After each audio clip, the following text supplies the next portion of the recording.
손주 녀석이 올 시간에 맞춰 갈비찜을 냄비 한가득 안쳤습니다. 달큼한 간장 양념이 보글보글 끓어오르는 소리는 언제 들어도 마음을 푸근하게 만들어요. 창밖으로 스며드는 저녁 햇살이 평생을 쓸고 닦은 마루를 금빛으로 물들이는 것을 보니 오늘따라 먼저 간 영감이 더 보고 싶어집니다. 이 집은 단순한 벽돌 건물이 아니에요. 영감과 내가 청춘을 바쳐 팥죽담을 흘리며 한층 한층 쌓아 올린 우리 부부의 역사 그 자체였습니다. 곧이어 현관문 디지털 도어록에 익숙한 번호 누르는 소리가 들리고 아들 은수와 며느리 지연 그리고 제 눈에 넣어도 아프지 않을 손주 녀석이 들어섰습니다. 할머니, 6살 배기 손주가 제 품에 와락 안기는 것으로 시끌벅적하고 분주한 저녁이 시작되었어요. 어이구, 우리 강아지. 오늘은 어린이집에서 뭐하고 놀았어? 로봇 만들었어요. 엄청 큰 거. 저는 아이의 뺨에 입을 맞추고는 부엌으로 향하는 며느리와 아들에게 눈인사를 건넸습니다. 은수는 피곤한 기색이 역력했고 며느리는 오늘도 머리부터 발끝까지 반짝이는 새 옷으로 치장하고 있었지요. 어머니, 뭘 이렇게 많이 하셨어요? 그냥 시켜 먹어도 되는데. 지연의 목소리에는 고마움보다는 귀찮음이 반쯤 섞여 있었습니다. 늘 있는 일이라 새삼 서운할 것도 없었어요. 저는 그저 웃으며 손주가 좋아하는 잡채도 했다고 어서 손 씻고 앉으라고 말했습니다. 상다리가 휘어지게 차린 저녁상에 둘러앉았습니다. 은수는 말없이 밥만 먹었고 손주는 갈비찜을 입에 넣고 오물거리느라 바빴습니다. 평온을 깬 것은 역시나 며느리였습니다. 참 어머니, 저 지난주에 백화점 갔다가 정수기 새로 계약했어요. 요즘은 필터만 갈아 끼우는 게 아니라 아예 직수관까지 통째로 교체해 주는 게 나왔더라고요. 한 달에 몇만 원만 더 내면 되는데 얼마나 깨끗하고 좋아요. 그러냐? 세상 참 좋아졌구나. 저는 무심히 대꾸하며 손주 녀석의 입가에 묻은 양념을 닦아주었습니다. 그러자 지연은 보란 듯이 은수를 툭 쳤어요. 여보, 들었지? 진작 바꿨어야 했다니까. 당신 친구 영철 씨는 이번에 상무로 승진해서 아내한테 유럽 여행 보내줬다더라. 우리는 언제 그런 호강 한번 해보나. 은수는 밥을 씹다 말고 숟가락을 내려놓았습니다. 체한 듯한 표정이었어요.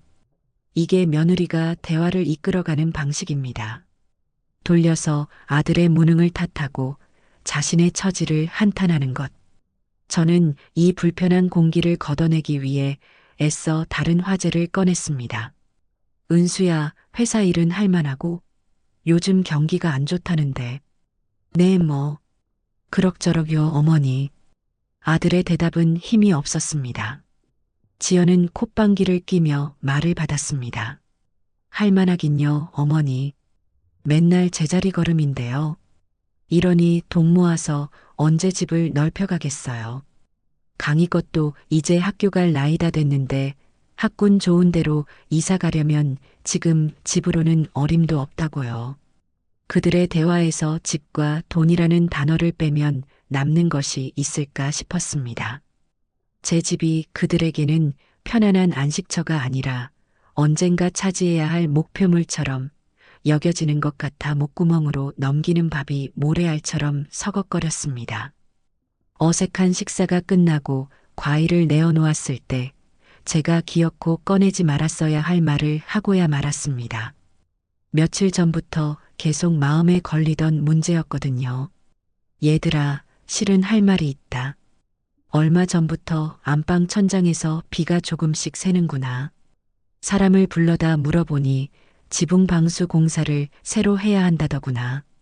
꽤 큰 공사라 목돈이 좀 들어갈 것 같아. 이 집은 30년이 넘은 2층짜리 단독주택이었습니다. 여기저기 손볼 곳이 생기는 건 당연한 일이었지요. 저는 그저 가족들에게 집의 상황을 알리고 싶었을 뿐입니다. 그런데 그 순간 며느리 지연의 표정이 싸늘하게 얼어붙는 것을 보았습니다. 조금 전까지 백화점 신상품 얘기를 하던 화사한 얼굴은 온데간데 없고 마치 제 돈을 떼먹기라도 한 사람을 보는 듯한 경계심 어린 눈빛이었어요. 아들 은수가 그래요? 많이세요? 사람 불러서 견적이라도 받아보지 그러셨어요 라며 걱정스러운 투로 말했습니다. 하지만 지연은 아들의 말을 가로채며 날카롭게 쏘아붙였습니다. 그 목소리는 제 평생 잊을 수 없는 비수가 되어 심장에 박혔습니다. 어머님, 어차피 연세도 있으신데 뭘 자꾸 고치세요? 네. 순간 제 귀를 의심했습니다. 그 돈이며 재산, 무덤에 가져가시게요? 그냥 저희 주세요. 저희가 알아서 보탰을 테니. 땡그랑. 손주가 들고 있던 포크를 접시에 떨어뜨리는 소리가 거실의 정적을 갈랐습니다. 세상의 모든 소음이 한순간에 멈춘 것 같았어요. 저는 숨쉬는 법을 잊은 사람처럼 며느리의 얼굴을 멍하니 바라보았습니다.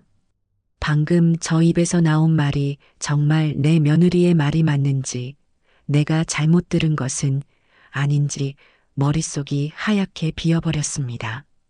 재산을 무덤에 가져가느냐고요. 그냥 자기들을 달라고요. 아들 은수는 얼굴이 흑빛이 되어 여보, 당신 지금 무슨 말을 그렇게 해? 라며 아내를 나무랐지만 그 목소리는 너무나 작고 힘이 없었습니다.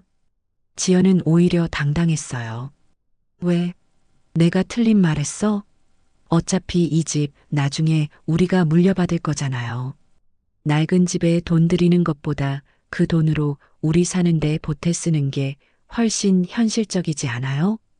그 말은 일말의 죄책감도 어른에 대한 예의도 찾아볼 수 없는 완벽하게 계산적인 말이었습니다. 아들은 아내의 기세에 눌려 더 이상 아무 말도 하지 못하고 입술만 깨물고 있었어요. 저는 그 순간 깨달았습니다. 아들은 내 방패가 되어주지 못한다는 것을, 아니, 이미 오래전부터 방패가 아니었다는 사실을요. 저는 아무 대답도 할 수 없었습니다. 목구멍에 뜨거운 돌덩이가 걸린 것처럼 말이 나오지 않았습니다. 그저 떨리는 손으로 찻잔을 들어 올렸지만 찻잔이 찻잔 받침에 부딪히는 소리만 요란하게 울릴 뿐이었지요. 그들이 돌아간 후 텅 빈 집에는 무거운 침묵과 음식 냄새만이 남았습니다. 저는 치울 생각도 하지 못하고 식탁 의자에 한참을 주저앉아 있었습니다. 며느리의 말이 독처럼 온몸에 퍼져나가는 기분이었어요. 서운함, 섭섭함 같은 감정은 이미 지나가 버렸습니다. 그 자리에는 얼음처럼 차갑고 날카로운 무언가가 들어앉았습니다. 밤이 깊어 잠자리에 들었지만 잠은 오지 않았습니다. 눈을 감으면 며느리의 그 경멸적인 표정과 가시 돋친 목소리가 생생하게 떠올랐습니다. 연세도 있으신데 무덤에 가져가시게요? 그냥 저희 주세요. 단어 하나하나가 대못이 되어 제 가슴을 후벼 팠습니다. 저는 조용히 일어나 거실로 나왔습니다. 어둠 속에서 집안을 천천히 둘러보았어요. 벽에 걸린 낡은 흑백 결혼사진 속에서 젊은 시절의 영감이 저를 보며 환하게 웃고 있었습니다. 우리는 이 집을 사기 위해 안 해본 일이 없었어요. 영감은 건설 현장에서 막노동을 했고 저는 밤낮으로 남의 집 삭바느질을 했습니다. 그렇게 피땀으로 돈을 모아 마련한 첫 집이었고 은수를 낳아 기른 곳이며 우리 가족의 울고 웃는 모든 역사가 담긴 곳입니다. 그런데 이제 와서 저 집이, 내 평생이 그저 물려받을 재산 취급을 받고 있는 겁니다. 내가 죽기만을 기다리는 사람들에게 넘겨줘야 할 물건이 되어버린 것이지요. 한참을 서성이던 제 발걸음이 장식장 앞에 멈췄습니다. 그 안에는 영감과 함께 모았던 낡은 앨범들과 집문서가 들어있는 작은 나무 상자가 있었어요. 저는 그 상자를 꺼내 들었습니다. 손끝으로 만져지는 나무의 차가운 감촉이 오히려 제 머리를 맑게 만들어 주었습니다. 그래, 내 말이 맞다. 이 재산 무덤에 가져갈 수 없지. 그렇다면 이 재산을 어떻게 해야 할까? 저들의 말처럼 나를 연세 많은 늙은이로만 취급하며 내 처분만을 기다리는 아들 내외에게 순순히 넘겨줘야 하는 걸까?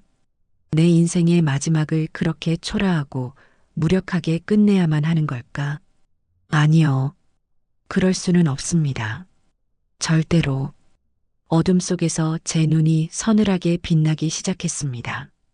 이것은 슬픔이나 분노의 눈물이 아니었어요. 차갑고 단단한 결심의 시작이었습니다. 내 인생의 마지막 장을 내 손으로 직접 쓰기로 마음먹은 자의 조용한 다짐이었어요. 그래, 이 집 팔아야겠다. 그 생각에 이르자 지난 몇 시간 동안 저를 짓누르던 모든 감정이 거짓말처럼 사라지고 마음이 놀랍도록 고요해졌습니다. 그래요. 팔아서 그 돈으로 내 남은 인생을 살 겁니다.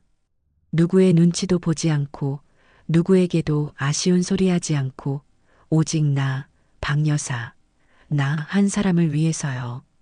며느리 지연아, 내가 던진 그 무례한 질문이 오히려 내게 길을 알려주었구나. 너는 절대로 내 뜻대로 내 재산을 가질 수 없을 것이다. 이 집은, 내 인생은 아직 끝나지 않았으니까요. 그날 밤 저는 비로소 깊은 잠에 들 수 있었습니다. 제 인생의 새로운 막을 올릴 준비를 시작해야 했으니까요.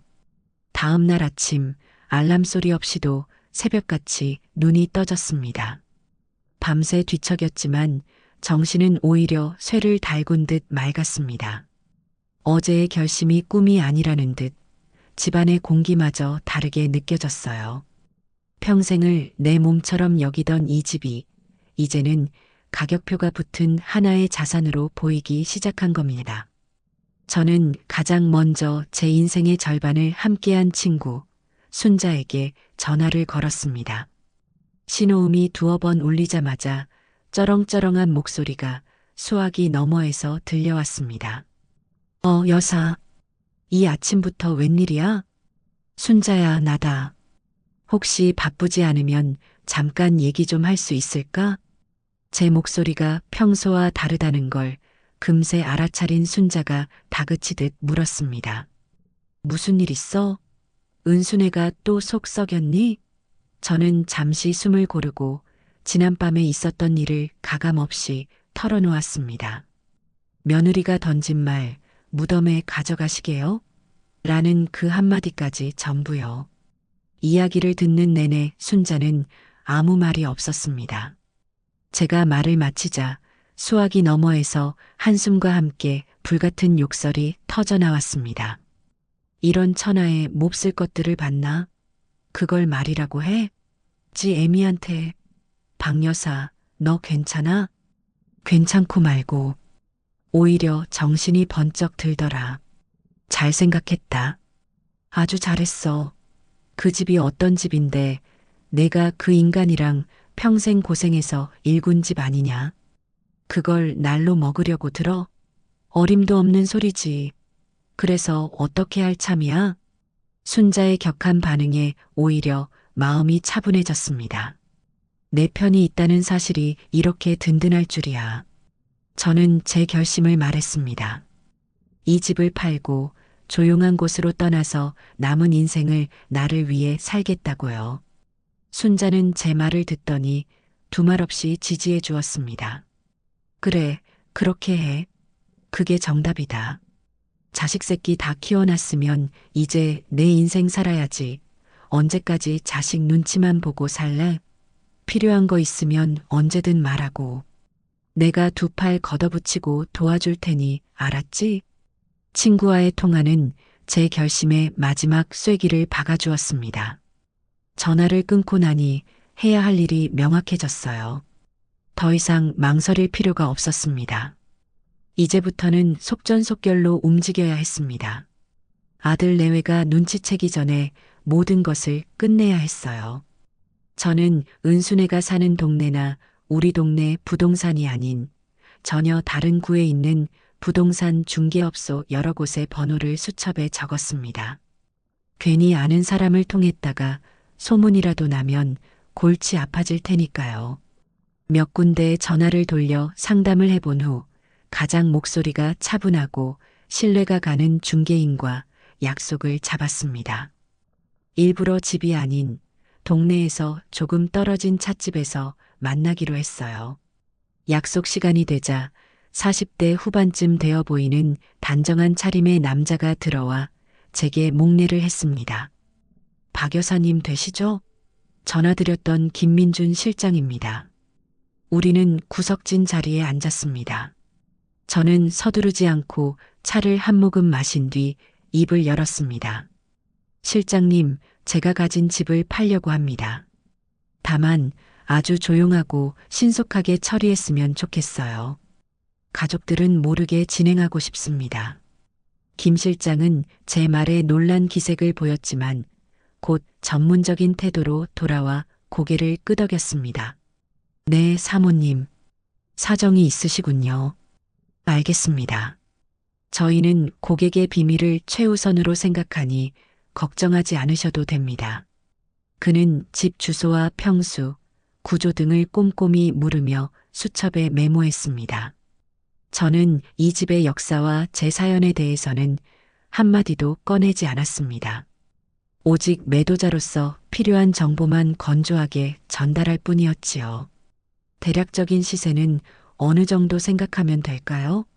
사모님, 그 동네가 요즘 재개발 이슈가 있어서 가치가 많이 올랐습니다. 단독주택은 부르는 게 값일 정도예요. 정확한 건 집을 직접 봐야 알겠지만 제가 지금껏 거래해 본 경험에 비추어 볼 때 김 실장이 조심스럽게 제시한 예상 가격은 제 상상을 훨씬 뛰어넘는 액수였습니다. 순간적으로 제 심장이 쿵 하고 내려앉는 것 같았어요. 김 실장이 돌아간 후 저는 찻집에 한참 더 앉아 있었습니다. 그가 말해준 금액이 머릿속을 계속 맴돌았어요. 그 돈은 단순히 큰 액수의 돈이 아니었습니다. 그것은 며느리가 그토록 탐내던 재산의 구체적인 가치였고 동시에 제 남은 인생을 지탱해줄 자유의 가격이기도 했습니다. 그깟 돈이 뭐라고 며느리는 어미뻘되는 시어머니에게 그런 모진 말을 했을까요? 그 돈이 있기에 이제 저는 누구의 눈치도 보지 않고 당당하게 떠날 수 있게 되었습니다. 헛웃음이 나왔습니다. 인생이란 참 아이러니하지요. 돈 때문에 상처받았는데 결국 그 돈이 저를 구원해줄 열쇠가 될 줄이야. 집으로 돌아오는 길, 제 발걸음은 그 어느 때보다 가벼웠습니다. 집에 들어서자마자 곧장 장식장으로 가 그 나무 상자를 다시 꺼냈습니다. 상자 안에는 빛바랜 집문서와 함께 영감의 도장이 들어 있었습니다. 저는 제 도장을 꺼내 그 옆에 나란히 놓았습니다. 며칠 뒤 김 실장에게서 연락이 왔습니다. 제 집을 보고 싶어 하는 구매자가 나타났다는군요. 모든 것이 제가 계획한 대로 빠르게 흘러가고 있었습니다. 저는 아들 내외가 모두 출근하고 없는 평일 낮 시간으로 약속을 잡았습니다. 이제 정말 돌아갈 수 없는 강을 건너는 겁니다. 조금의 두려움도 후회도 없었어요. 오히려 오랫동안 묵은 체증이 내려가는 듯한 후련함마저 느껴졌습니다. 저는 집문서를 손에 꼭 쥐었습니다. 이것은 내 인생의 마지막을 지키기 위한 가장 강력한 무기였습니다. 평일 오후 2시 약속한 시간에 맞춰 김 실장과 집을 보러 온 부부가 도착했습니다. 아들 내외가 퇴근하려면 아직 4시간은 넘게 남은 시간이었어요. 저는 아무렇지 않은 표정으로 그들을 맞이했지만 등 뒤로는 식은 땀이 흐르는 기분이었습니다. 마치 제 인생의 가장 큰 비밀 작전을 수행하는 첩보원이 된 것만 같았지요. 사모님, 이분들이십니다. 인사 나누세요. 50대쯤으로 보이는 부부는 집 안으로 들어서며 연신 감탄했습니다. 어머, 집이 정말 좋네요. 마당도 넓고 햇볕도 잘 들고. 아내는 구석구석을 꼼꼼히 살폈고 남편은 골조나 벽의 상태를 유심히 보는 듯 했습니다.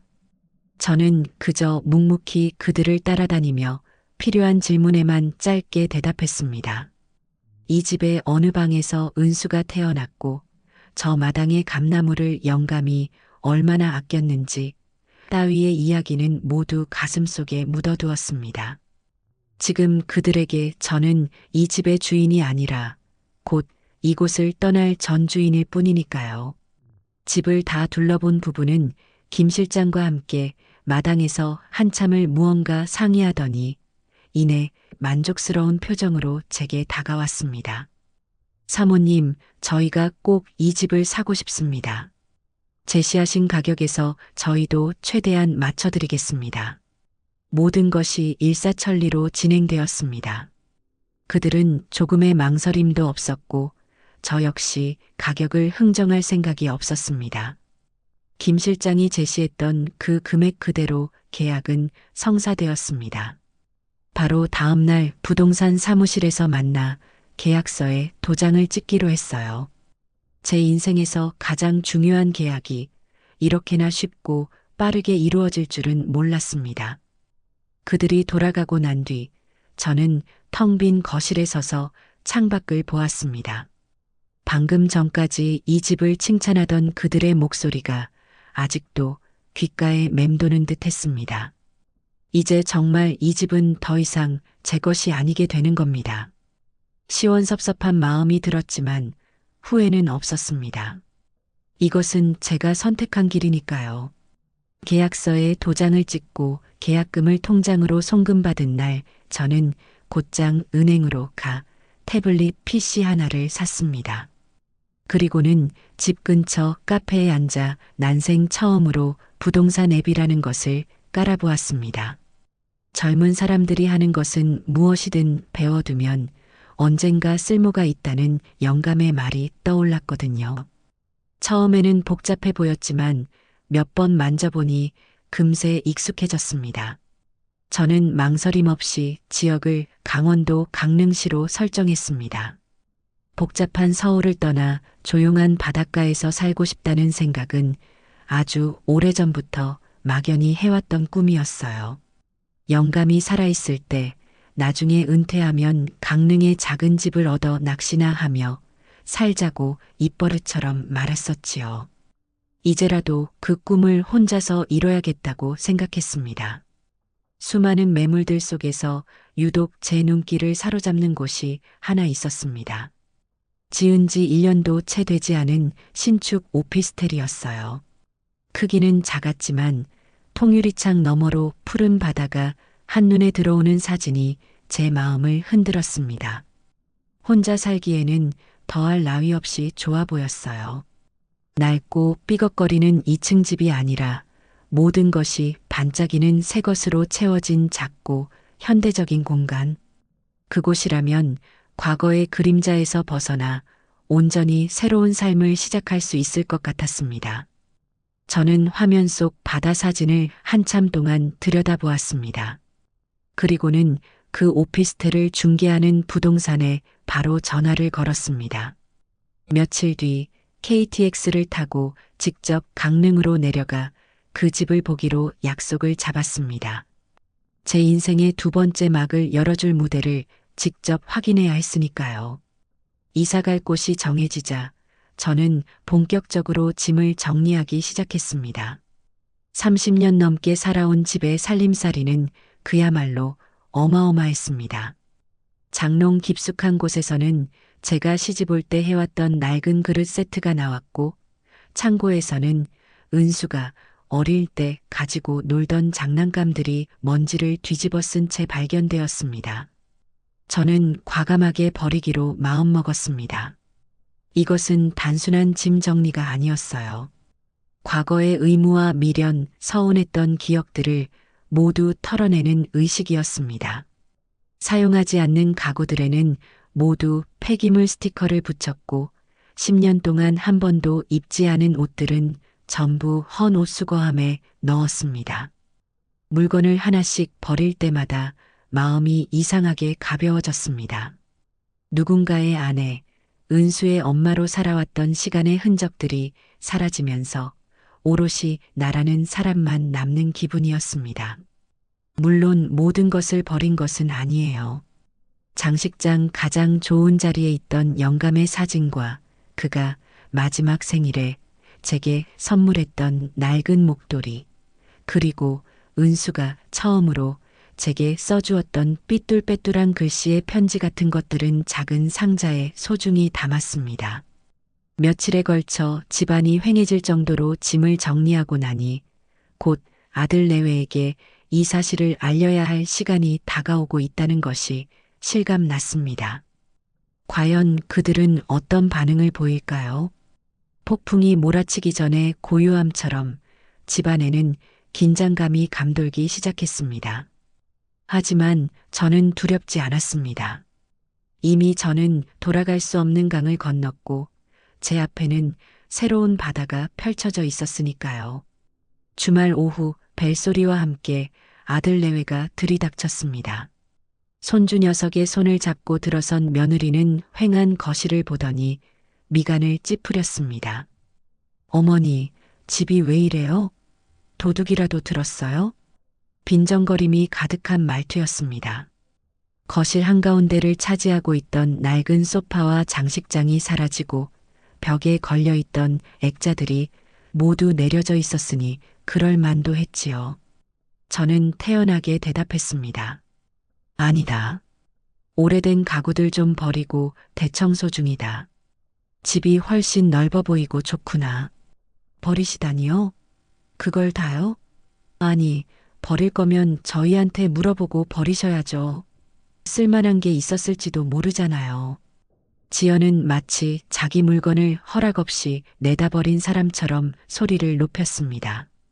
그 쓸만한 것이라는 게 결국 돈이 될 만한 것이었겠지요.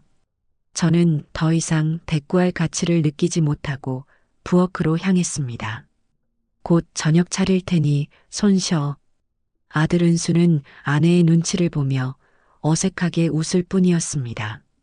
어머니가 깔끔한 걸 좋아하시잖아, 하. 그 모습이 어찌나 안쓰럽고 답답하던지요. 그들은 제가 벌이고 있는 이 거대한 계획에 대해 전혀 눈치채지 못하고 있었습니다. 그날 저녁 식사는 제가 이 집에서 차리는 마지막 만찬이었습니다. 식탁에 앉아있는 아들 내외의 얼굴을 보며 만감이 교차했습니다. 저 핏덩이를 낳아 기르며 온 세상을 다 가진 듯 행복했던 날들, 며느리를 처음 가족으로 맞이하며 이제 외롭지 않겠다고 안도했던 순간들이 주마등처럼 스쳐 지나갔습니다. 하지만 이제 그 모든 것은 과거일 뿐입니다. 어머니, 근데 이사는 언제 하세요? 집이 이렇게 휑해서야 어디 손님이라도 오면 어떡해요? 지연이 음식을 씹으며 물었습니다. 제가 대청소를 한다는 말을 이사를 위한 정리로 제멋대로 해석한 모양입니다. 아마도 이 집을 팔고 자신들과 합가하거나 아니면 작은 아파트로 옮겨가 남은 차액을 자신들에게 줄 것이라 기대하고 있는 것이겠지요. 그 뻔한 속내에 실소마저 터져나왔습니다. 글쎄다. 곧 하게 되겠지. 저는 의미심장한 미소를 지으며 대답했습니다. 그날따라 제가 차린 음식이 유독 맛있었는지 아들 내외는 2그릇씩 밥을 비웠습니다. 앞으로는 영영 먹지 못할 어머니의 집밥이라는 사실도 모른 채 말입니다. 식사가 끝나고 저는 직접 담근 매실차를 내어놓았습니다. 거실에는 어색한 침묵이 흘렀어요. 손주는 소파가 사라진 넓은 공간을 뛰어다니며 놀고 있었고 은수와 지연은 스마트폰만 들여다보고 있었습니다. 바로 지금이었습니다. 더 이상 미룰 수 없었어요. 저는 찻잔을 내려놓고 조용히 하지만 모두가 들을 수 있는 또렷한 목소리로 입을 열었습니다. 얘들아, 두 사람이 동시에 고개를 들었습니다. 너희에게 할 말이 있다. 제 단호한 말투에 무언가 심상치 않음을 느꼈는지 지연은 스마트폰을 내려놓고 저를 빤히 쳐다봤습니다. 저는 그 시선을 피하지 않고 똑바로 마주보며 제 인생을 건 한마디를 내뱉었습니다. 나 이 집 팔았다. 순간 거실의 모든 소음이 멎었습니다. 뛰어놀던 손주 녀석마저 제자리에서 얼어붙은 듯 저를 바라보았습니다. 아들 은수는 네. 어머니, 그게 무슨 이라며 말을 더듬었고 며느리 지연의 얼굴은 점차 경악으로 물들어갔습니다. 마치 세상에서 가장 이해할 수 없는 말을 들었다는 듯한 표정이었어요. 저는 말을 이었습니다. 계약은 이미 다 끝났고 잔금까지 모두 받았다. 다음 주 월요일에 이사 가기로 했어. 이 이사요? 어딜 가시는데요? 저희랑 합치시려고요? 아니, 저희랑 상의도 없이. 지연이 더듬거리며 물었습니다. 그 머릿속은 온통 자신들의 이익에 대한 계산으로 복잡하게 돌아가고 있을 겁니다. 저는 그 마지막 희망의 끝마저 잘라버리기로 했습니다. 아니, 너희랑은 상관없다. 나 혼자 멀리 떠날 거야. 그제야 지연은 상황 파악이 된 모양입니다. 그녀의 얼굴이 하얗게 질리더니 이내 분노로 시뻘겋게 달아올랐습니다. 네, 어머니, 지금 제정신이세요? 누구 마음대로요. 누구 마음대로 이 집을 팔아요. 드디어 폭풍이 시작되고 있었습니다. 며느리 지연의 고함 소리가 거실을 쩌렁쩌렁하게 울렸습니다. 6살 배기 손주가 겁을 먹고 제 할머니의 치맛자락 뒤로 숨었습니다. 이 집이 어머님 혼자 집이에요? 아버님이랑 같이 일군 거고 당연히 하나뿐인 아들인 저희한테 물려줘야 할 재산이잖아요. 그걸 저희랑 상의 한마디 없이 팔아버리는 게 말이 돼요? 그녀는 저희 재산이라는 말에 아주 강하게 힘을 주어 말했습니다. 마치 제가 자신들의 금고에 손을 댄 도둑이라도 되는 것처럼요. 그 뻔뻔하고 당당한 태도에 기가 막혀 말이 나오지 않았습니다. 아들 은수는 옆에서 어쩔 줄 몰라 하며 여보, 일단 진정해. 어머니, 대체 이게 어떻게 된 일이에요? 네. 차근차근 설명을 좀 해주세요라며 중재하려 애썼습니다. 하지만 저는 더 이상 그들에게 차근차근 설명해 줄 이유가 없었습니다. 저는 싸늘하게 식은 찻잔을 들어 한 모금 마신 뒤 조용히 입을 열었습니다. 제 목소리는 놀랍도록 차분하고 흔들림이 없었어요. 설명이 더 필요하니? 저는 며느리의 눈을 똑바로 쳐다보았습니다. 며칠 전에 내가 나한테 직접 말하지 않았니? 이 재산 무덤에 가져갈 거냐고. 그냥 너희를 달라고 말이야. 제 말에 지연의 얼굴이 순간 굳어졌습니다. 자기가 뱉은 말이 있으니 차마 부정은 하지 못하는 모양입니다. 그래서 내 말대로 하기로 했다. 이 집은 내 무덤까지 가져갈 수 없는 재산이지. 그래서 너희에게 그냥 물려주기 전에 살아있는 내가 먼저 좀 쓰기로 했다. 내 집이고 내 돈이고 무엇보다 내 인생이잖니. 제 차가운 응수에 며느리는 잠시 말을 잃었습니다. 하지만 그것도 잠시 그녀는 더욱 길길이 날뛰기 시작했습니다. 이번에는 교묘하게 저를 이기적인 노인으로 아들의 앞길을 막는 악독한 시어머니로 몰아가기 시작했어요. 어머니, 어떻게 저희한테 이럴 수 있으세요? 저희가 그동안 어머님한테 얼마나 잘해드렸는데, 저희가 어머님 외아들이고 유일한 가족인데 어떻게 저희 앞날은 생각도 안 하시고 어머니 혼자 살겠다고 재산을 다 처분하세요. 이게 자식된 도리를 다한 저희한테 할 짓이냐고요. 잘해드렸다는 말에 헛웃음이 터져 나왔습니다. 명절이나 생일에 고가의 선물 세트 하나 보내는 것을 잘하는 것이라고 생각하는 모양입니다. 평소에는 전화 한 통 없다가 돈이 필요할 때만 살갑게 구는 것을 자식된 도리라고 착각하는 것이겠지요. 내 아들 앞날은 내가 누구보다 더 걱정하지. 하지만 그 앞날에 내가 말하는 재산이 꼭 있어야만 하는 건 아니라고 본다. 내 아들은 자기 힘으로 충분히 가정을 꾸려나갈 수 있는 능력 있는 아이야. 안 그러니, 은수야? 저는 아들을 바라보며 물었습니다. 은수는 아내와 저 사이에서 어쩔 줄 몰라 하며 고개만 푹 숙이고 있었습니다. 그 침묵이 저에게는 가장 아픈 비수였습니다. 아들은 끝내 제 편이 되어주지 못했습니다. 그리고 너, 언제부터 나를 그렇게 위했다고 그런 말을 하니? 내 눈에 나는 그저 이 집과 돈을 지키고 있는 늙은이에 불과했잖니.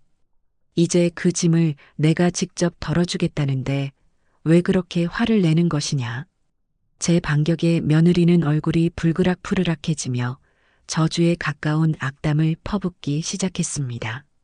어머니 정말 이기적이시네요. 나중에 늙고 병들면 누가 돌봐줄 것 같아요? 후회하실 거예요. 반드시. 더 이상 대화는 의미가 없었습니다. 저는 자리에서 일어났습니다. 후회는 내가 아니라 너희가 하게 될지도 모르지. 아무튼 결정은 변하지 않는다. 나는 다음 주 월요일에 강릉으로 떠날 거다. 강릉이라는 구체적인 지명이 나오자 이것이 저의 단순한 협박이나 엄포가 아님을 깨달았는지 아들 내외의 얼굴이 하얗게 질렸습니다. 은수가 다급하게 제 팔을 붙잡았습니다. 어머니, 제발이요. 강릉은 너무 멀어요. 왜 하필 제발 다시 생각해 주세요. 이미 끝난 일이다.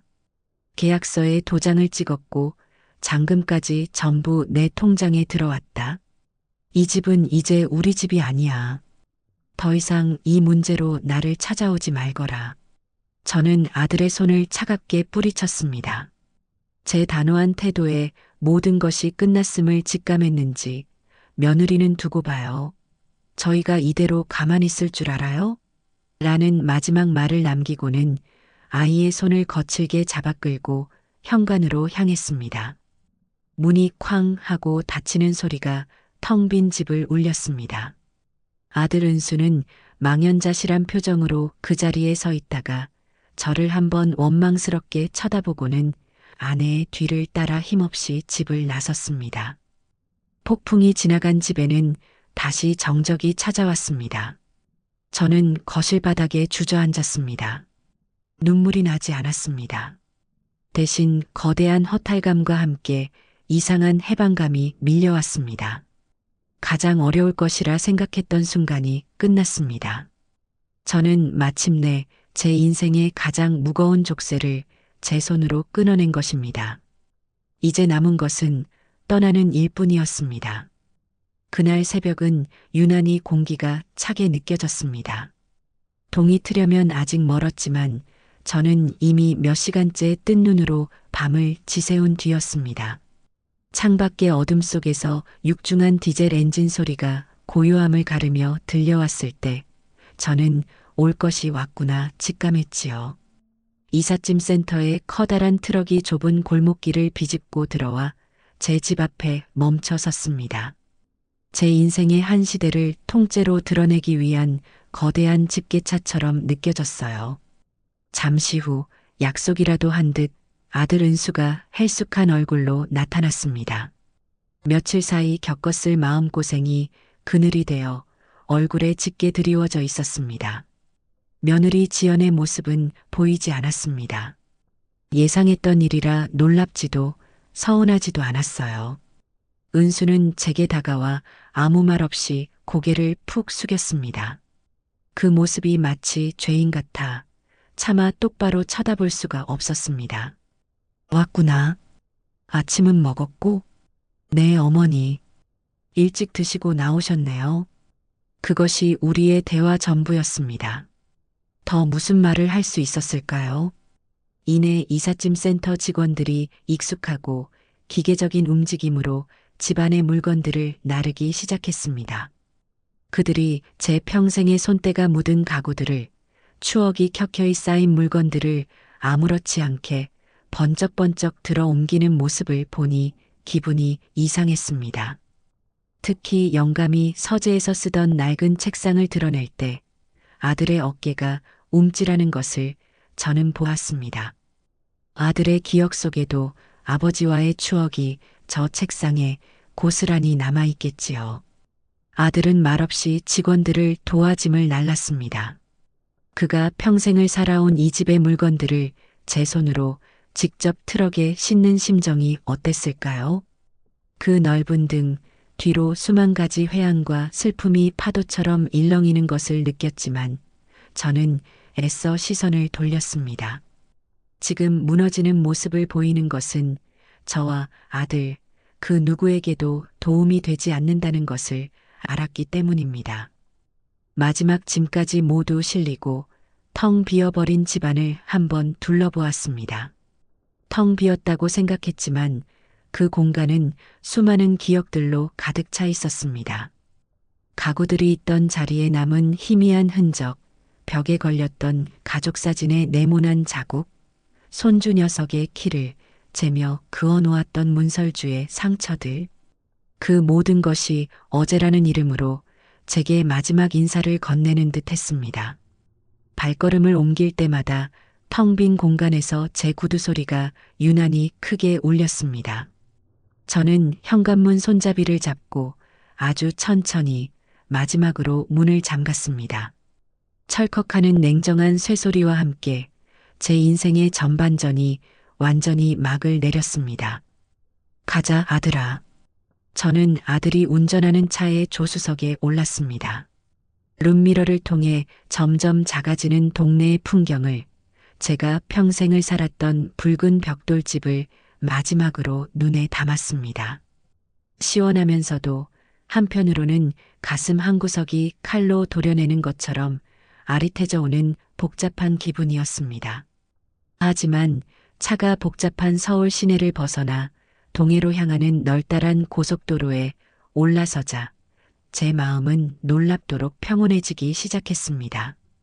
창밖으로 빠르게 스쳐 지나가는 푸른 산과 맑은 하늘을 보며 저는 다가올 제 인생의 후반전을 조용히 기대하고 있었습니다.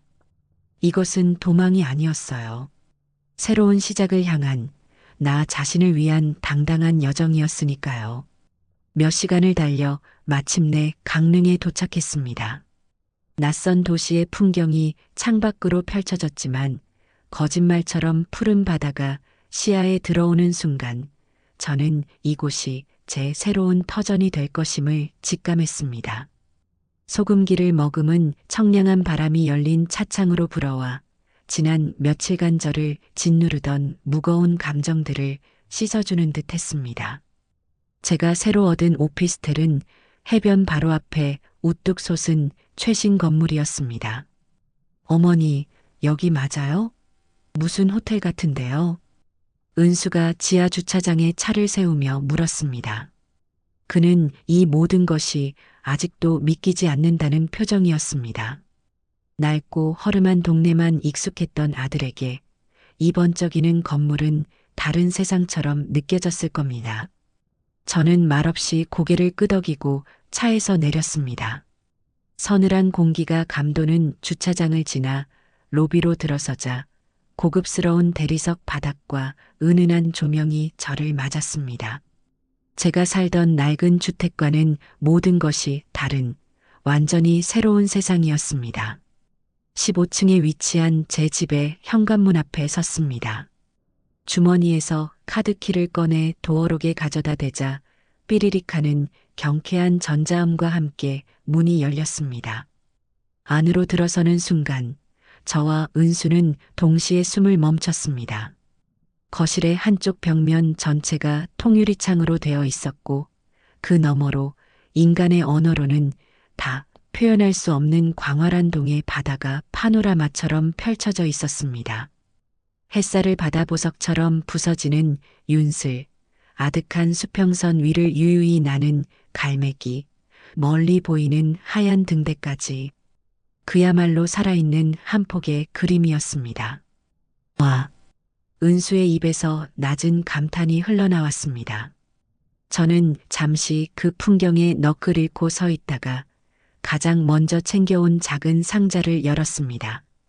그리고 영감의 빛바랜 사진을 창가 가장 좋은 자리에, 바다가 가장 잘 보이는 곳에 올려두었습니다. 영감, 우리 소원 풀었네. 비록 나 혼자지만 이렇게 바다가 보이는 집에 왔어.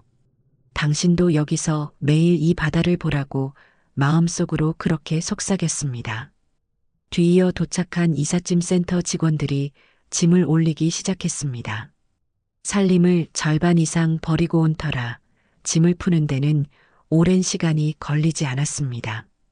아들은 묵묵히 저를 도와 침대를 조립하고 무거운 짐들을 제자리에 옮겨주었습니다. 모든 정리가 끝나고 아들은 돌아가야 할 시간이 되었습니다. 어머니, 그럼 저는 이제 가보겠습니다.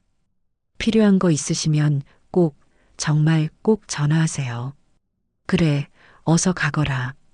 운전 피곤할 테니 휴게소에서 꼭 좀 쉬었다 가고. 현관 앞에서 아들은 잠시 망설이더니 제 손을 덥석 잡았습니다. 그 손이 미세하게 떨리고 있었습니다. 그리고는 아주 작은 목소리로 거의 속삭이듯 말했습니다. 죄송해요, 어머니. 정말 죄송합니다. 그 한마디를 남기고 아들은 황급히 돌아섰습니다. 저는 더 이상 아들을 붙잡지 않았습니다. 이제부터 아들도 저도 각자의 자리에서 각자의 삶을 살아내야 했습니다. 아들이 떠나고 저는 오롯이 혼자가 되었습니다. 집안은 너무나 조용해서 창밖에서 들려오는 싸아하는 파도 소리가 더욱 선명하게 들릴 정도였어요. 저는 짐을 풀다 말고 가벼운 외투 하나를 걸치고 밖으로 나갔습니다. 오피스텔 바로 앞은 경포 해변으로 이어지는 소나무 산책로였습니다. 저는 난생 처음 와보는 그 길을 따라 천천히 걸었습니다. 운동화를 신고 밟는 부드러운 모래의 감촉, 코끝을 스치는 짭조름한 바다 내음, 피부에 와닿는 시원한 바람. 제 몸의 모든 감각이 깨어나는 기분이었습니다. 수십 년 동안 누군가의 밥을 차리고 집안을 돌보고 자식을 걱정하며 살아왔던 제 삶에 이런 순수한 여유가 있었나 싶었습니다. 해변을 따라 걷다가 근처의 작은 어시장으로 발길을 옮겼습니다. 오징어 사려, 싱싱한 가자미요. 좌판 위에서 어부들이 외치는 소리, 비릿하지만 활기 넘치는 냄새, 손님을 부르는 상인들의 생기 넘치는 얼굴. 그 모든 것이 낯설지만 정겹게 느껴졌습니다. 저는 그 중에서 가장 살이 통통하게 오른 오징어 2마리와 조개 몇 개를 샀습니다. 누구를 먹이기 위해서가 아니라 오직 오늘 저녁 나를 위해 요리할 재료였습니다. 집으로 돌아와 창문을 활짝 열고 파도 소리를 배경음악 삼아 저녁을 준비했습니다. 사온 오징어를 데쳐서 새콤달콤한 초장에 찍어 먹고 조개로는 맑은 탕을 끓였습니다. 별다른 반찬도 없었지만 제 인생에서 먹었던 그 어떤 진수성찬보다도 맛있게 느껴졌습니다. 식사를 마친 후 저는 와인잔에 매실주를 한 잔 따라 창가 의자에 앉았습니다. 해가 수평선 너머로 넘어가며 하늘과 바다를 온통 붉고 보랏빛으로 물들이고 있었습니다. 그 장엄하고 아름다운 풍경을 바라보며 저는 제 인생의 새로운 장이 마침내 시작되었음을 실감했습니다. 어깨를 짓누르던 모든 무거운 짐들을 내려놓은 듯 마음이 날아갈 듯이 가벼웠습니다. 이것은 진정한 해방이었습니다. 강릉에서의 새로운 삶은 조용하지만 속이 꽉 찬 조개처럼 충만하게 흘러갔습니다. 서울의 낡은 집에서 살 때는 아침에 눈을 뜨면 오늘 반찬은 뭘 하나, 세탁기는 언제 돌리나 하는 의무감부터 떠올랐습니다. 하지만 이곳에서는 오늘 뭘 해볼까? 하는 순수한 설렘으로 하루를 시작하게 되었어요. 저는 더 이상 누군가의 필요에 의해 움직이는 사람이 아니었습니다. 새로운 환경에 어느 정도 익숙해졌지만 혼자 있는 시간이 길어지자 문득 이대로 방 안에만 틀어박혀 늙어가는 것은 아닐까 하는 두려움이 들었습니다. 그래서 큰 결심을 하고 집을 나섰습니다. 목적지는 동네 노인복지관이었습니다. 평생 남 앞에 나서거나 새로운 모임에 나가는 것을 어색해했던 저로서는 꽤 큰 용기가 필요한 일이었지요. 복지관 로비에 들어서자 비슷한 연배의 어르신들이 삼삼오오 모여 웃고 떠드는 모습이 보였습니다. 그 활기찬 분위기에 압도되어 저는 한동안 로비 기둥 뒤에 서서 망설이기만 했습니다. 내가 저분들하고 어울릴 수 있을까? 괜히 왔나 보다 발길을 돌리려던 순간 스스로에게 되물었습니다. 박 여사, 여기까지 와서 다시 예전처럼 혼자가 될 셈이야? 저는 스스로를 다그치며 상담실 문을 두드렸습니다. 친절한 사회복지사의 안내를 받아 여러 프로그램을 소개받았습니다. 건강체조, 노래교실, 서예반, 스마트폰 활용 교육까지 생각보다 훨씬 다양하고 재미있어 보이는 활동들이 많았습니다. 저는 잠시 고민하다가 서예반과 라인댄스 초급반, 그리고 스마트폰 활용 교육을 신청했습니다.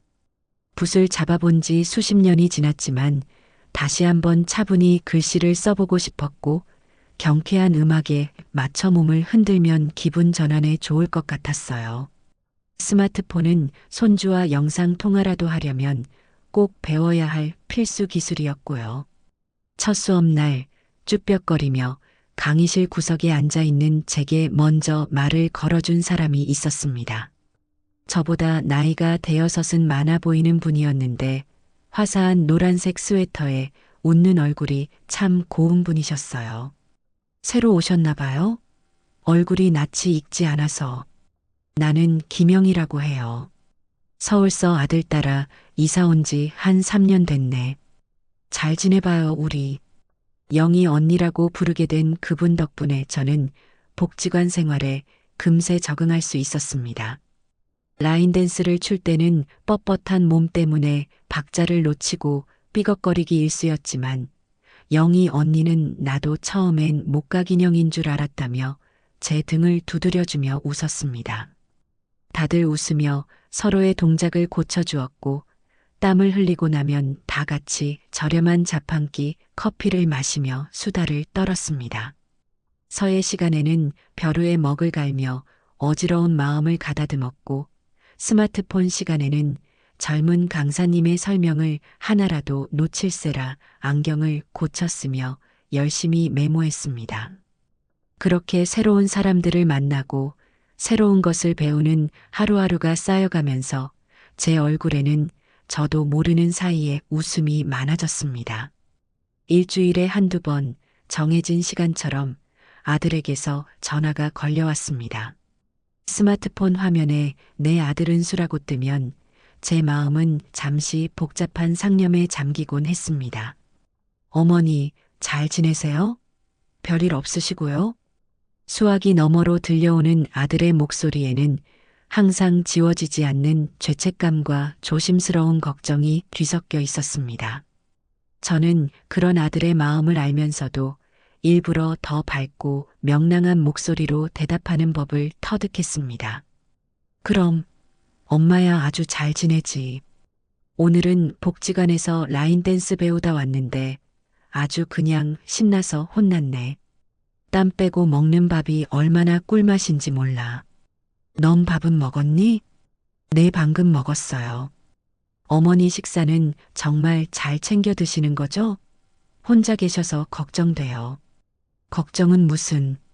시장 가서 싱싱한 생선 사다가 구워도 먹고 조려도 먹고 서울에 있을 때보다 더 잘 챙겨 먹는다. 너나 잘 챙겨 먹어. 목소리에 힘이 하나도 없네. 우리의 대화는 늘 이런 식이었습니다.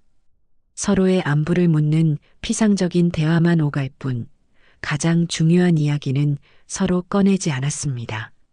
며느리 지연의 안부는 묻지도 않았고 아들도 제게 먼저 말하지 않았습니다. 그것이 우리 모자 사이에 생긴 암묵적인 규칙이자 서로를 위한 최소한의 배려였어요. 전화를 끊고 나면 잠시 마음이 허전하고 아직도 제 품 안의 아이 같은 아들이 안쓰러웠지만 저는 결코 먼저 약해지지 않으려 애썼습니다. 제가 행복하게 잘 지내는 모습을 보여주는 것이 지금 제가 아들에게 해줄 수 있는 최선이자 가장 큰 가르침이라고 생각했습니다. 복지관 생활에 재미를 붙인 저는 어느 날 난생 처음으로 저 자신을 위한 투자를 하기로 마음먹었습니다. 그동안은 돈이 생기면 무조건 통장에 넣어두거나 자식들을 위해 쓰는 것이 어머니의 당연한 도리라고 생각하며 살아왔습니다. 하지만 이제는 달랐습니다. 이 돈은 오롯이 저 박여사를 위해 쓰라고 주어진 것이니까요. 저는 시내의 큰 문구점에 들러 가장 좋아 보이는 서예용품 세트를 골랐습니다. 부드러운 양모붓과 질 좋은 화선지, 향이 그윽한 고급머까지 수십만 원이 넘는 가격표에 잠시 망설였지만 이내 과감하게 지갑을 열었습니다. 이 정도 사치는 부려도 괜찮아 스스로에게 선물을 주는 기분이었습니다. 가게 주인은 제게 붓을 관리하는 법과 좋은 종이를 고르는 법까지 친절하게 설명해 주었습니다.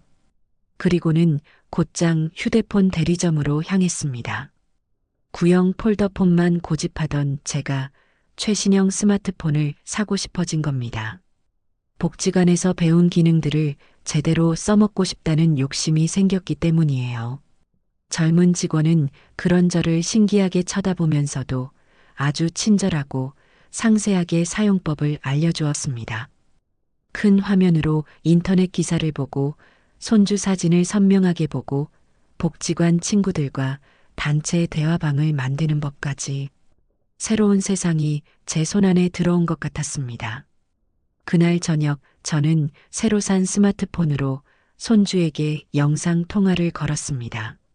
잠시 후 화면 가득 손주의 얼굴이 나타나자 저도 모르게 아이처럼 소리를 질렀습니다.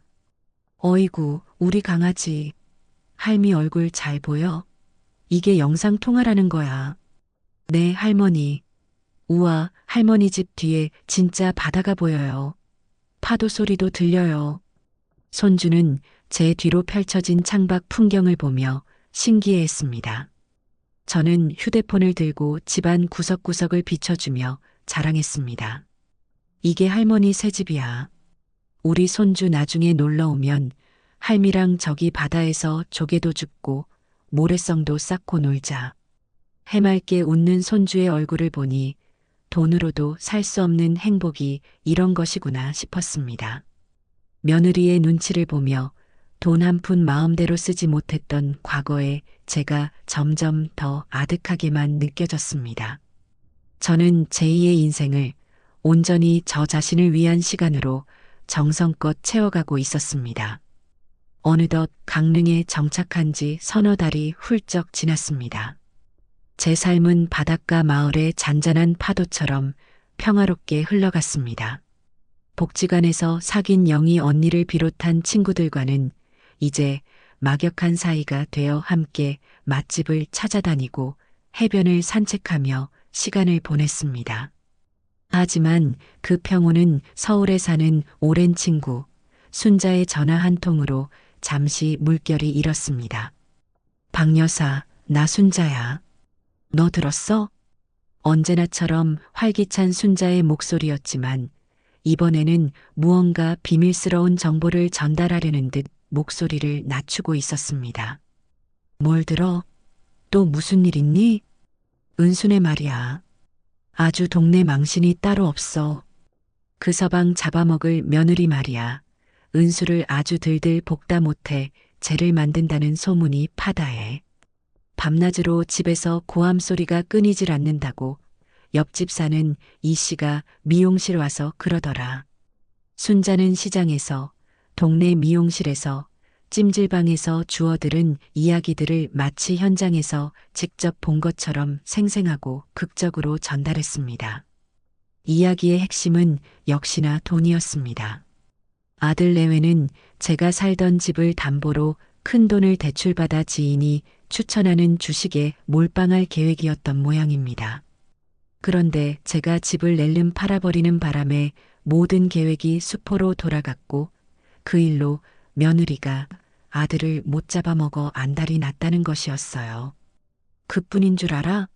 며느리가 어디서 또 급하게 돈을 끌어다 투자를 했다가 쫄딱 망했다는 소문이 있어. 아주 돈에 환장한 애야, 걔는.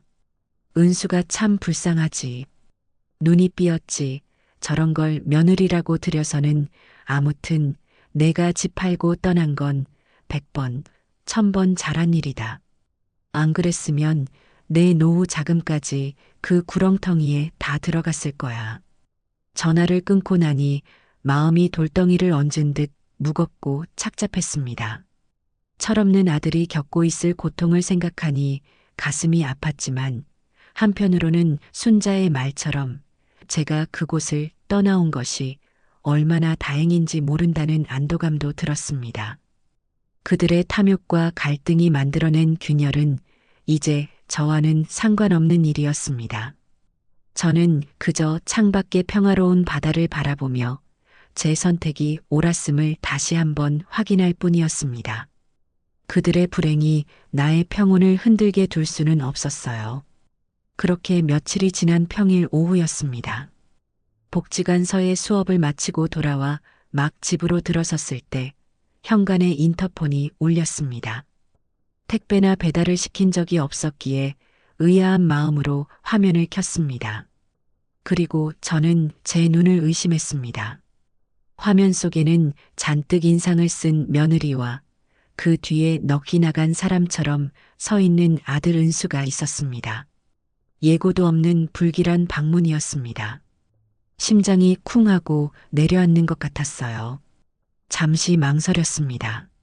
모르는 척, 없는 척 문을 열어주지 말까? 수만 가지 생각이 머릿속을 스쳐 지나갔습니다. 하지만 피하는 것은 제 방식이 아니었습니다. 저는 이미 그들을 두려워하는 과거의 박여사가 아니었으니까요. 저는 잠시 심호흡을 한 뒤 로비의 문을 열어주는 버튼을 눌렀습니다. 곧이어 제 집 현관문 앞에서 초인종이 울렸습니다.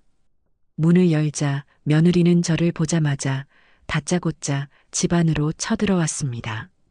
그리고는 사방을 훑어보며 비꼬는 투로 말했습니다. 어머, 아주 좋은 데서 사시네요? 궁궐이 따로 없네.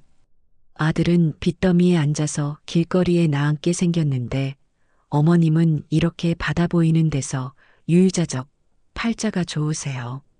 그녀의 입에서는 여전히 독이 묻은 가시가 돋쳐나왔습니다. 은수는 어쩔 줄 몰라 하며 여보, 제발 여기서까지 왜 이래라며 아내를 말렸지만 그녀는 아랑곳하지 않았습니다. 여기까지 온 목적이 너무나 분명해 보였습니다. 저는 아무 말 없이 부엌으로 가 차를 준비했습니다. 그들이 무슨 말을 하든 흥분하지 않고 차분하게 대응하리라 마음먹었습니다. 두 사람 앞에 탁자에 찻잔을 내려놓으며 조용히 입을 열었습니다. 그래, 여기까지 무슨 일로 왔니? 일단 앉아서 차나 한 잔 들고 할 말이 있으면 해보거라. 제 차분한 태도에 며느리는 오히려 더 기가 찬다는 표정이었습니다.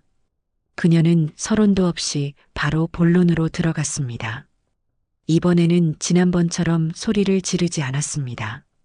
대신 동정심에 호소하는 듯한 교활한 방식을 택했습니다. 어머니, 저희 정말 힘들어요. 은수 씨 회사 사정도 안 좋아지고 저도 잘해보려고 뭐 좀 하다가 빚까지 지게 됐어요. 이자 갚을 날은 다가오는데 다 어머니가 갑자기 집을 파는 바람에 저희 계획이 다 틀어져서 이렇게 된 거잖아요. 어머니, 저희 좀 도와주세요. 그녀는 금방이라도 눈물을 흘릴 것처럼 눈시울을 붉혔습니다. 하지만 그 눈에는 진심 어린 뉘우침이 아니라 탐욕과 계산만이 가득하다는 것을 저는 똑똑히 볼 수 있었습니다. 어머니가 가지신 그 돈, 저희한테는 정말 생사가 걸린 문제예요. 저희도 어머니 자식인데 이렇게 모른 척 하실 수는 없잖아요. 다 달라는 것도 아니에요. 딱 저희 빚 갚고 다시 시작할 수 있을 만큼만 도와주세요. 네, 어머니. 어머니밖에 없어요, 저희는. 은수는 옆에서 고개를 푹 숙인 채 죽은 듯이 앉아있을 뿐이었습니다. 저는 그 두 사람을 번갈아 바라보았습니다. 그리고는 나지막하지만 강철처럼 단단한 목소리로 말했습니다.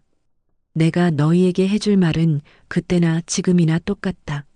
저는 잠시 말을 끊고 두 사람의 얼굴을 찬찬히 살폈습니다. 그 돈은 내 돈이다.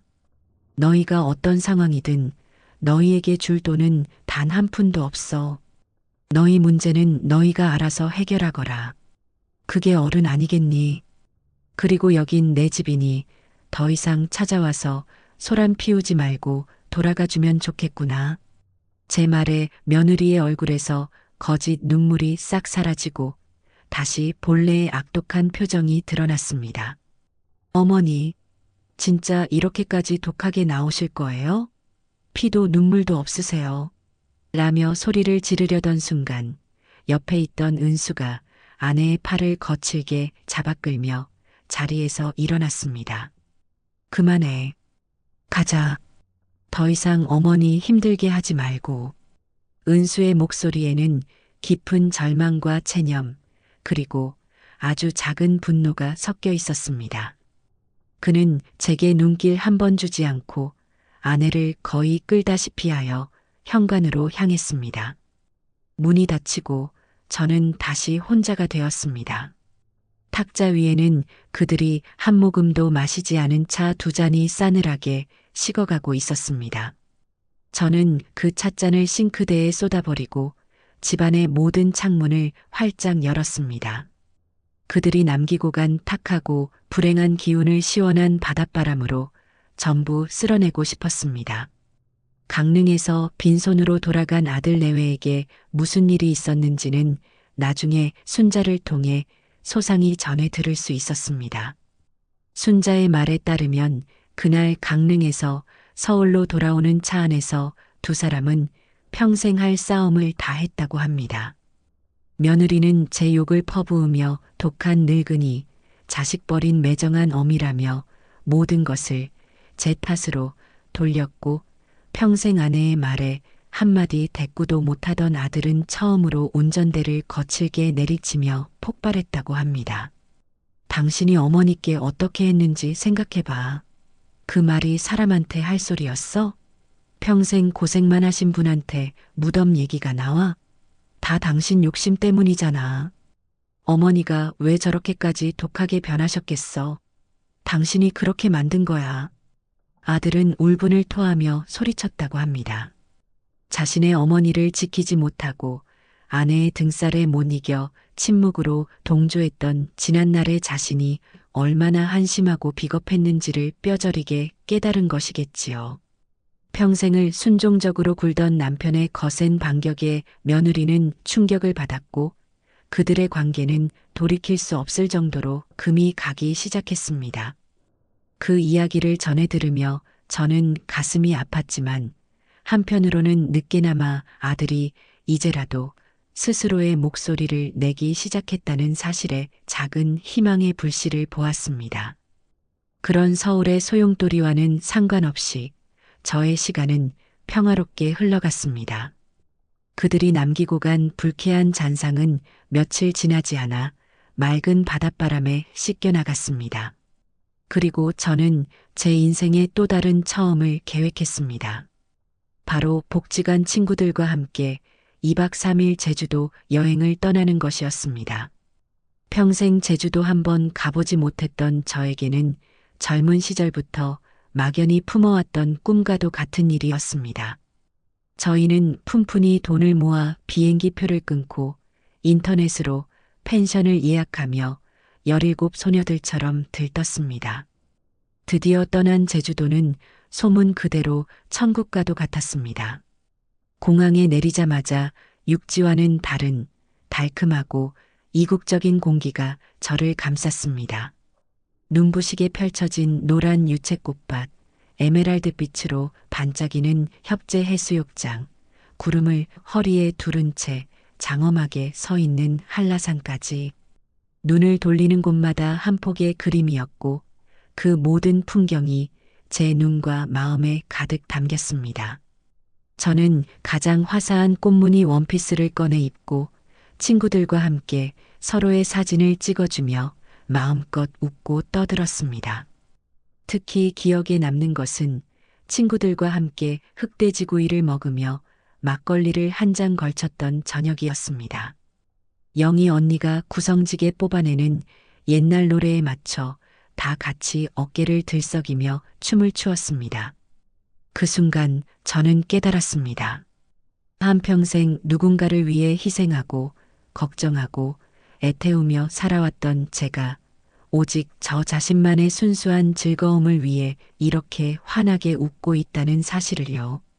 그 깨달음은 제게 깊은 감동과 위안을 주었습니다. 여행 마지막 날, 저는 공항에서 예쁜 유채꽃밭 풍경이 담긴 엽서 한 장을 샀습니다. 그리고는 펜션에 돌아와 창가에 앉아 정성껏 편지를 썼습니다. 수신이는 사랑하는 아들 은수에게였습니다. 며느리의 이름은 일부러 적지 않았습니다. 그것은 제가 아들에게 보내는 무언의 메시지였습니다. 사랑하는 아들 은수에게. 엄마는 지금 제주도에 와 있단다.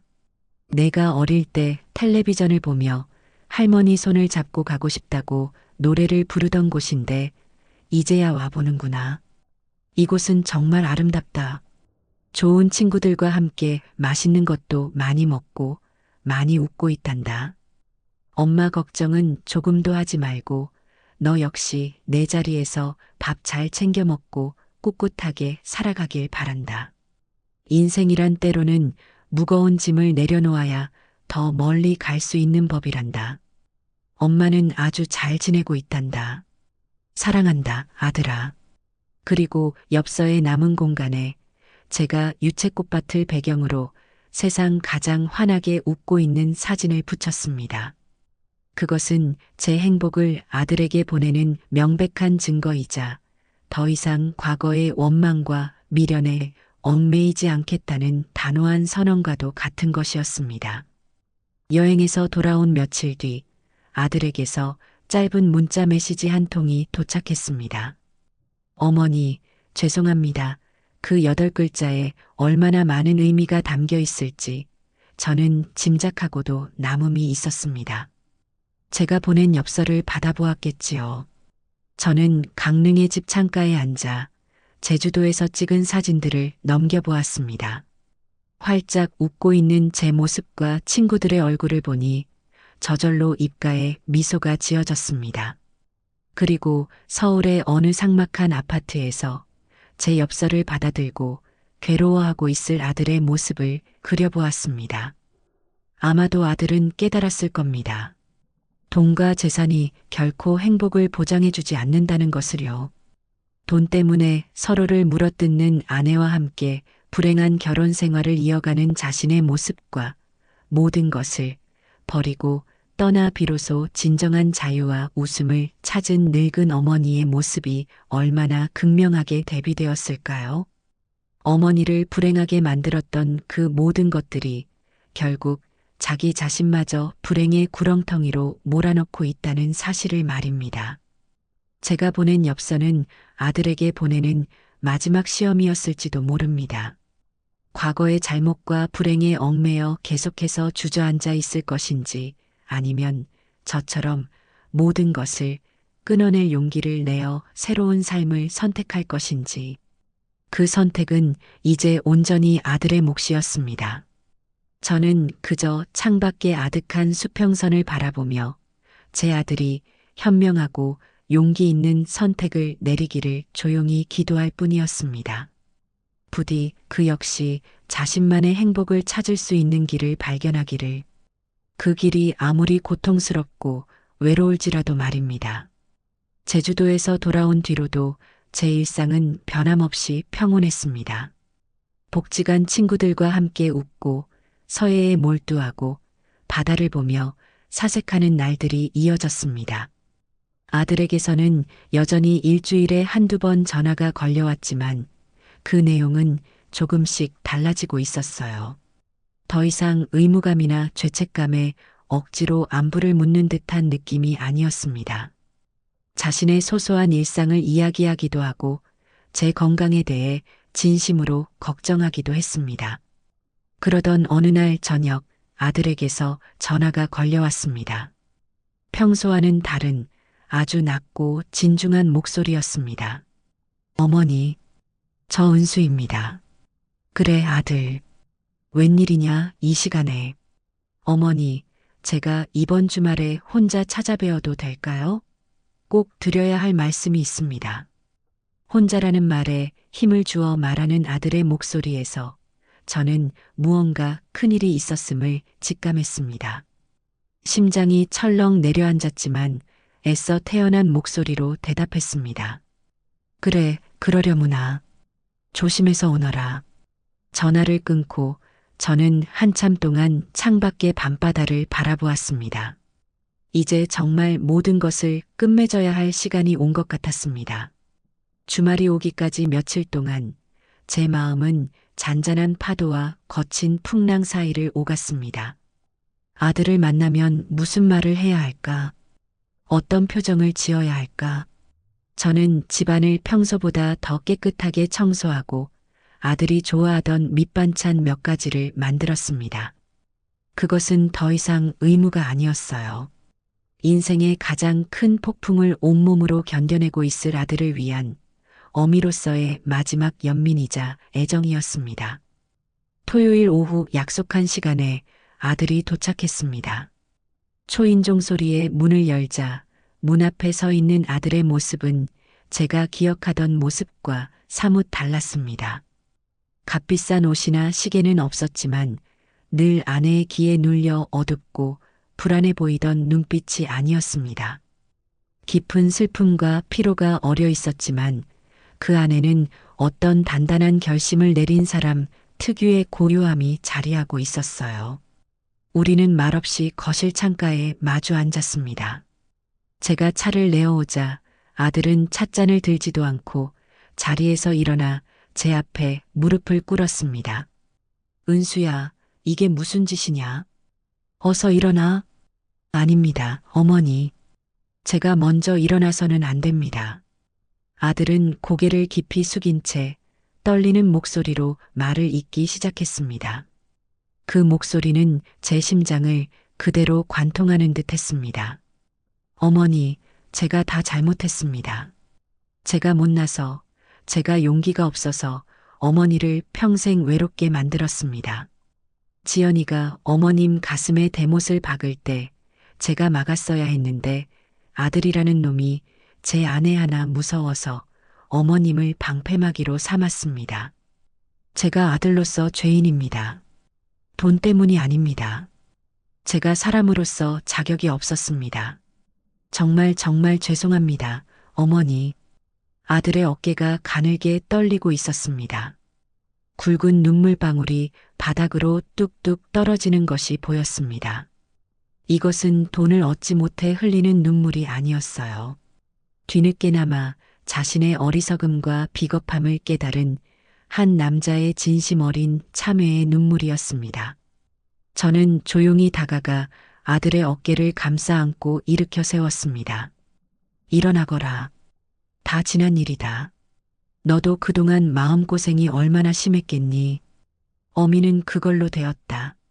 제 말에 아들은 어린아이처럼 소리내어 울기 시작했습니다. 저는 그저 아들의 등을 말없이 토닥여 주었습니다.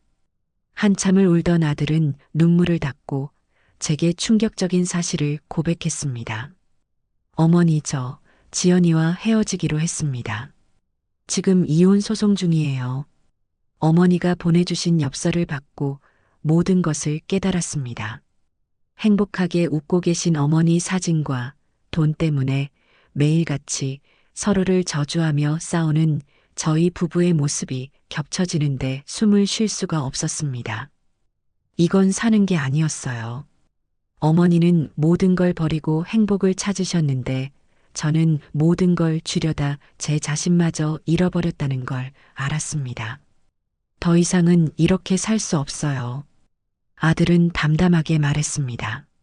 저는 그저 아들의 손을 따뜻하게 잡아줄 뿐이었습니다. 그날 오후 우리는 함께 바닷가로 나갔습니다. 언제 그랬냐는 듯 하늘은 높고 푸르렀고 바다는 평화로웠습니다. 우리는 신발을 벗고 부드러운 모래사장을 나란히 걸었습니다. 그동안 못했던 많은 이야기를 나누었습니다. 어릴 적 아버지를 따라 낚시를 갔던 이야기, 낡은 집 마당에서 뛰어놀던 이야기. 더 이상 그 이야기들은 아프거나 서글프지 않았습니다. 그저 우리 모자의 소중한 역사이자 다시 시작할 힘을 주는 추억이었습니다. 어머니, 그때는 정말 죄송했어요. 제가 왜 그랬는지 모르겠어요. 됐다. 사람은 누구나 실수를 한단다. 중요한 건 같은 실수를 반복하지 않고 다시 일어서는 용기지. 너는 지금 그걸 하고 있는 게야.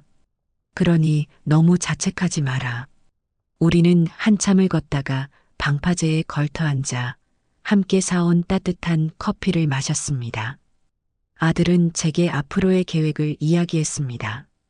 지금 사는 집을 정리하고 작은 월세방을 얻어 다시 시작할 거라고 했습니다. 손주 양육권 문제로 다툼이 있지만 아이를 위해서라도 현명하게 해결하고 싶다고 했습니다. 그의 말에는 더 이상 허황된 욕심이나 막연한 기대가 없었습니다. 오직 자기 힘으로 하루하루를 성실하게 살아내겠다는 굳은 의지만이 담겨 있었습니다. 저녁에는 제가 차린 소박한 밥상에 마주 앉았습니다. 갓 지은 밥과 아들이 좋아하는 생선구이, 그리고 몇 가지 나물이 전부였지만 아들은 세상에서 가장 맛있는 음식을 먹는 사람처럼 밥을 먹었습니다. 어머니가 해주신 밥이 얼마만인지 모르겠습니다. 정말 맛있어요. 그 모습을 보니 저도 모르게 눈시울이 뜨거워졌습니다. 재산도 큰 집도 아닌 따뜻한 밥 한 끼를 나누는 이 순간이 얼마나 소중한 것인지 우리는 너무 늦게 깨달은 것 같았습니다. 아들이 서울로 돌아갈 시간. 떠나는 아들의 뒷모습은 더 이상 위태롭거나 초라하지 않았습니다. 모든 것을 잃었지만 역설적으로 자기 자신을 되찾은 어른의 모습이었습니다. 저는 아들이 완전히 보이지 않을 때까지 손을 흔들어 주었습니다. 이제 제 아들은 괜찮을 겁니다. 분명히 그럴 것이라고 믿었습니다. 그 후로 계절이 두어 번 바뀌었습니다. 제 삶은 잔잔한 호수처럼 평화로웠습니다. 아침이면 창 너머로 떠오르는 일출을 보고 서예 교실에 나가 붓을 잡으며 마음을 다스립니다. 오후에는 영희 언니를 비롯한 복지관 친구들과 함께 왁자지껄 웃으며 시간을 보내고 주말이면 아들이 손주를 데리고 저를 보러 강릉으로 내려오곤 했습니다. 손주 녀석은 이제 제법 의젓해져서 바닷가에서 조개를 주우며 제게 할머니, 이거 선물이에요. 라며 수줍게 내밉니다. 아들은 그런 아이의 모습을 흐뭇하게 바라보며 예전보다 훨씬 편안하고 온화한 미소를 짓습니다. 우리는 더 이상 돈이나 재산에 대한 이야기를 하지 않습니다. 그저 오늘 날씨가 얼마나 좋은지, 새로 핀 꽃이 얼마나 예쁜지에 대해 이야기하며 함께 웃습니다. 그것만으로도 충분히 행복했습니다. 어느 날 저녁 아들과 손주가 돌아간 뒤 혼자 남아 붉게 물드는 노을을 보고 있었습니다. 문득 이 모든 것을 시작하게 했던 며느리의 그 한마디가 떠올랐습니다. 어머님, 그 재산 무덤에 가져가시게요? 이제 와 생각해 보니 그 말은 반은 맞고 반은 틀린 말이었습니다. 그래요.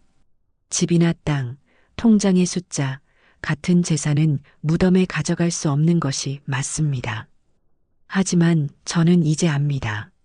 무덤까지 아니, 그 너머까지 가져갈 수 있는 진짜 재산이 무엇인지를요.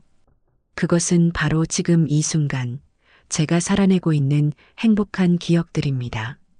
친구들과 함께 박장대소하며 웃었던 순간, 아들과 함께 어색함을 풀고 서로를 보듬었던 바닷가의 시간, 내 손을 꼭 잡는 손주의 따뜻한 온기.